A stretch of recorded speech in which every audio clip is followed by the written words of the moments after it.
Assalamualaikum warahmatullahi wabarakatuh. Halo guys, jadi hari ini kita bakal jelasin tentang desain kontrol sebuah alat dengan pemrograman PLC, Packaging of Cubes Counter. Jadi kelompok ini beranggotakan satu Adian Ilham Ramadan, yang kedua Pinta Atalia Saputri, yang ketiga saya sendiri Ibni Azan, dan yang keempat Melinia Melasari.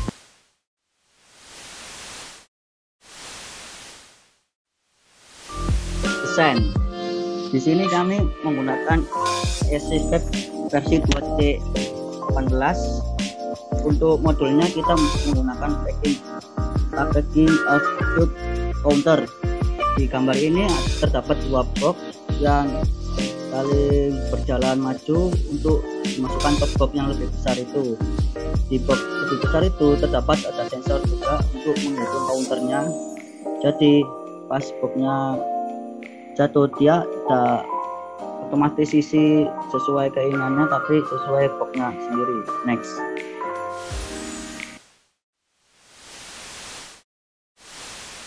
Cara kerja alat, kubus hijau dan biru sedang dikemas. Kubus hijau berasal dari sapu konveyor atas, sedangkan kubus biru berasal dari sapu konveyor bawah.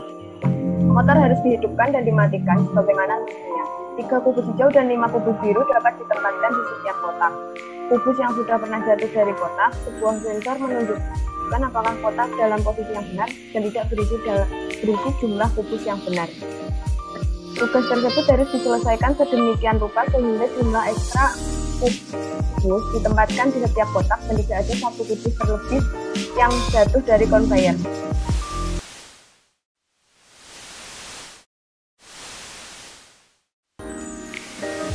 Desain input output untuk sistem. Di gambar ini terdapat input, logic, dan output. Dan untuk input ini sebagai mendeteksi informasi yang menggunakan sensor fotodioda dan diproses di eksekusi program menggunakan PLC. Kemudian outputnya berupa motor untuk menghasilkan gerakan itu box tadi. Next. Di dalam blok diagram ini terdapat ada power supply untuk menyuplai PLC-nya, dan PLC ini terdapat input dan input dan output. Inputnya input device, terdapat ada analog sensor fotodioda, dan output device terdapat aktuator belt conveyor dan aktuator pneumatik. Next.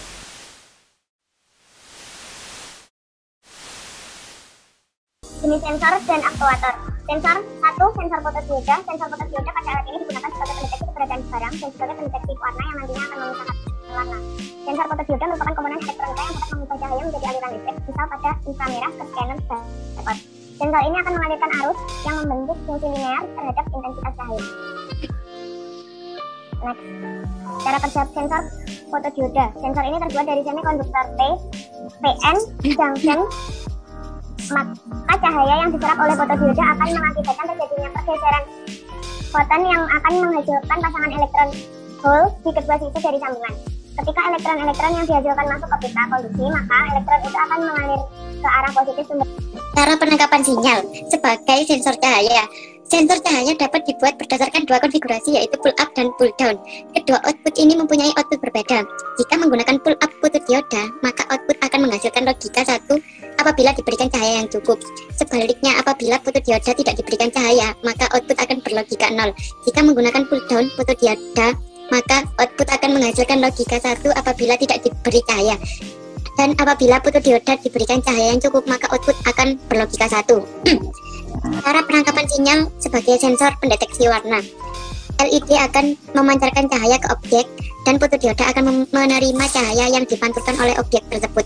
Intensitas cahaya yang diterima akan mempengaruhi nilai resistansinya. Setiap warna akan memantulkan cahaya dengan intensitas yang berbeda.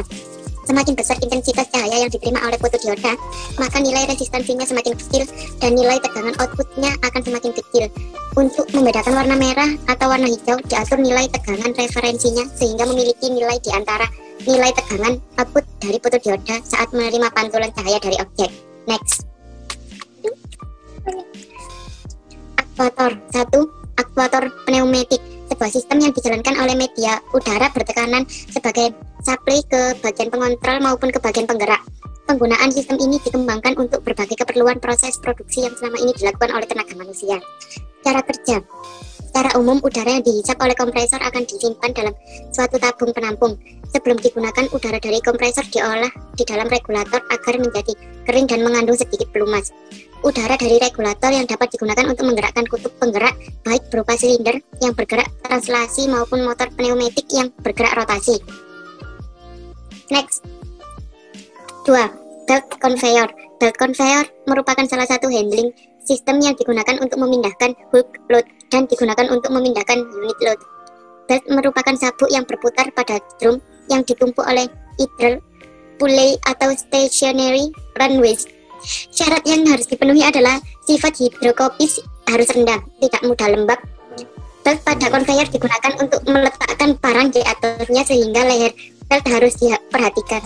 Lapisan belt juga sangat menentukan kekuatan dari belt. Semakin banyak lapisan belt, semakin kuat belt conveyor tersebut. Selain itu, lapisan belt ini dapat menyerap tegangan longitudinal yang disebabkan oleh barang yang diangkut. Prinsip kerja. Dengan memindahkan material yang ada di atas belt tersebut, ada sebuah umpan yang terletak di sisi tail dan disampaikan pada ujung material. Belt ini digerakkan oleh sebuah motor penggerak seperti gearbox. Di bagian ini, belt terdapat head pulley dan driver pulley yang mengatur dan menarik belt karena adanya gesekan antara drum belt tersebut. Kapasitas pada belt tergantung dari seberapa banyak gaya gesek yang dihasilkan. Next.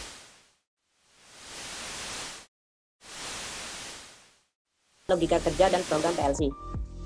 Di sini terdapat 3 sensor input, yaitu S0 sensor untuk conveyor belt bagian atas.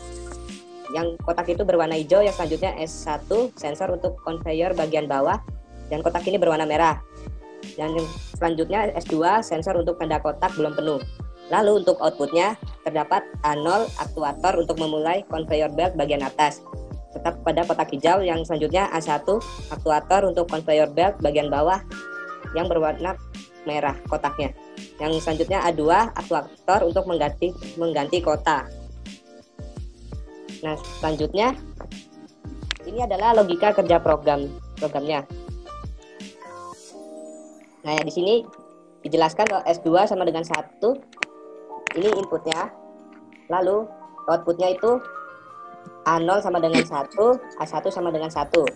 Selanjutnya S2 sama dengan 1, S0 sama dengan 1, S1 dengan 1. Ditunjukkan pada ladder di sini. Lalu outputnya adalah A0 sama dengan 1, A1 sama dengan 1. Nah, selanjutnya untuk yang ketiga, S2 sama dengan 1, S0 sama dengan 1, S1 dengan 1, outputnya A0 sama dengan 1, A1 dengan 1, sama seperti sebelumnya. Ya, seperti ini. Selanjutnya yang keempat S2 sama dengan 1, S0 sama dengan 1, S1 sama dengan 1. Dan sedangkan outputnya A0 sama dengan 1, A1 dengan 1. Sama seperti sebelumnya juga. Bisa dilihat. Nah, seperti ini. Yang kita lanjut ke yang kelima. Ini sama seperti sebelumnya, namun S0-nya sama dengan 0 dan outputnya juga sama. Seperti ini. Langsung untuk ke 6, S2 sama dengan 1, S1 sama dengan 1. Lalu outputnya A1 sama dengan 1. Nah, ya benar yang ini. Lalu untuk yang ketujuh, S2 sama dengan 0, A1 sama dengan 0. Lalu outputnya A1 sama dengan 0, A2 sama dengan 1. Yang telah ditampilkan pada leader seperti ini, header seperti ini. Lalu yang terakhir, S2 sama dengan 1. Lalu outputnya A2 sama dengan 0, A0 sama dengan 1, A1 sama dengan 1. Nah, yang terakhir ditunjukkan seperti ini. X. Jadi untuk kesimpulannya adalah Ayo. Dan untuk kesimpulannya adalah kubus hijau berasal dari sabuk konveyor atas, sedangkan kubus biru berasal dari sabuk konveyor bawah. Tugas tersebut harus diselesaikan sedemikian rupa, sehingga jumlah ekstra kubus ditempatkan di setiap kotak dan tidak ada satu kubus berlebih yang jatuh dari konveyor. Yang kedua, sensor fotodioda memiliki beberapa manfaat sekaligus. Yang pertama, sebagai pendeteksi keberadaan barang dan sebagai pendeteksi warna, yang nantinya akan memisahkan warna merah dan hijau pada program ini. Yang ketiga, sensor fotodioda adalah komponen elektronika yang dapat mengubah cahaya seperti cahaya matahari, inframerah, cahaya tampak, sinar X menjadi aliran listrik seperti penghitung kendaraan, sensor cahaya kamera, dan scanner barcode. Yang terakhir adalah ketika elektron yang dihasilkan masuk ke kita konduktif, maka elektron itu akan mengalir ke arah positif sumber tegangan, sedangkan hole yang dihasilkan mengalir ke arah negatif sumber tegangan, sehingga harus mengalir di dalam rangkaian.